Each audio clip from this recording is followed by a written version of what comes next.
হরে কৃষ্ণ, সবাইকে জানাই শুভ রাধাষ্টমী। কেমন আছেন সকলে? আশা করছি রাধা মাধবের কৃপায় আপনারা সকলেই খুব ভালো আছেন। হ্যাঁ, আমিও ভালো আছি।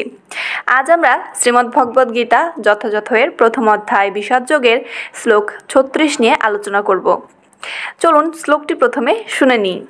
পাপম্যেব শ্রয়েদাস্মান হাত্বৈতানততায়িনা তস্মন্নারহা ব্যম্হান্তুম ধার্তরাষ্ট্রান সবন্ধবান স্বজানম হি খতম হত্বা সুখিন্যাসাম মাধবঃ।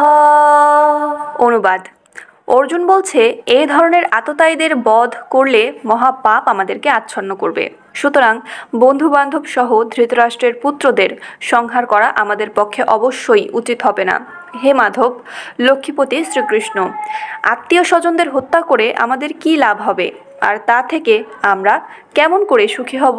এই শ্লোকটির ক্ষেত্রে শ্রীল প্রভুপাদ তাৎপর্য উল্লেখ করেছেন যে বেদের অনুশাসন অনুযায়ী শত্রু 6 প্রকারের হয়ে থাকে এবং এই 6 প্রকারের শত্রুকে অনতিবিলম্বে হত্যা করা উচিত। কারা সেই 6 প্রকারের শত্রু? প্রথম, যারা বিষ প্রয়োগ করে। ভীম যখন ছোট ছিল তখন দুর্যোধন কিন্তু তাকে বিষ প্রয়োগ করে হত্যা করার চেষ্টা করেছিল।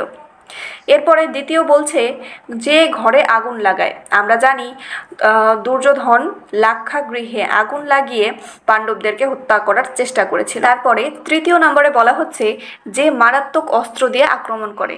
এখন পাণ্ডবদের ওপরে দুর্যোধন এবং যত কৌরব আছে তারা কিন্তু সর্বদাই অস্ত্র দ্বারা আক্রমণ করেছে। তারপরে 4 নম্বরে বলা হচ্ছে, যে ধন সম্পদ লুণ্ঠন করে।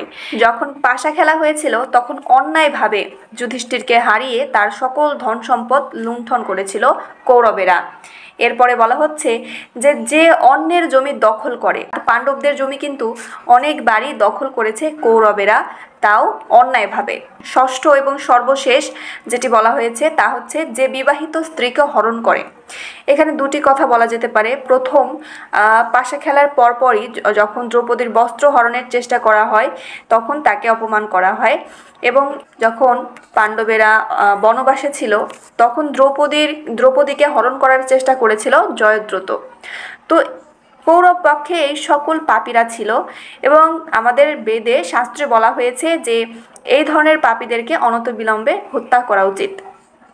এই ধরনের শত্রুকে সমূলে বিনাশ করাটাই সাধারণ মানুষের পক্ষে স্বাভাবিক, কিন্তু অর্জুন তা করতে চাইছিল না, কারণ সে ছিল অত্যন্ত সাধুসুলভ এবং তিনি তাদের সঙ্গে সাধুসুলভ ব্যবহারই করতে চেয়েছিলেন।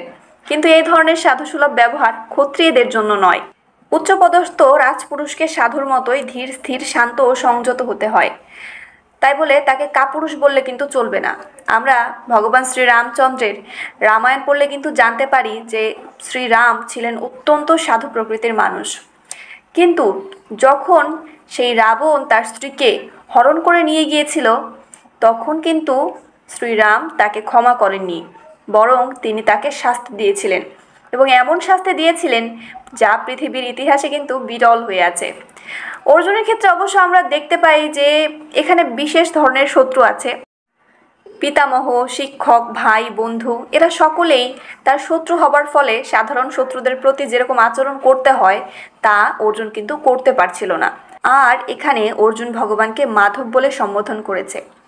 মা অর্থ হচ্ছে সৌভাগ্য প্রদায়িনী মাতা লক্ষ্মী, এবং ধব অর্থ হচ্ছে স্বামী বা পতি। তো এখানে অর্জুন মাধব বলে কেন ভগবানকে ডাকলো?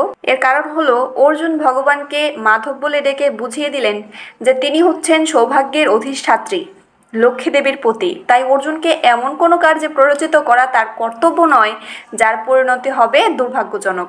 তো এই ছিল শ্রীমদ্ ভগবদ গীতা যথাযথের প্রথম অধ্যায় বিষাদ যোগের শ্লোক 36-এর অনুবাদ এবং তাৎপর্য।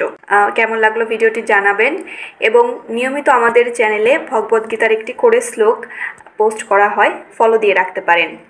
তাহলে দেখা হচ্ছে পরবর্তী ভিডিওতে। সকলে ভালো থাকবেন, সুস্থ থাকবেন। হরে কৃষ্ণ, রাধে রাধে।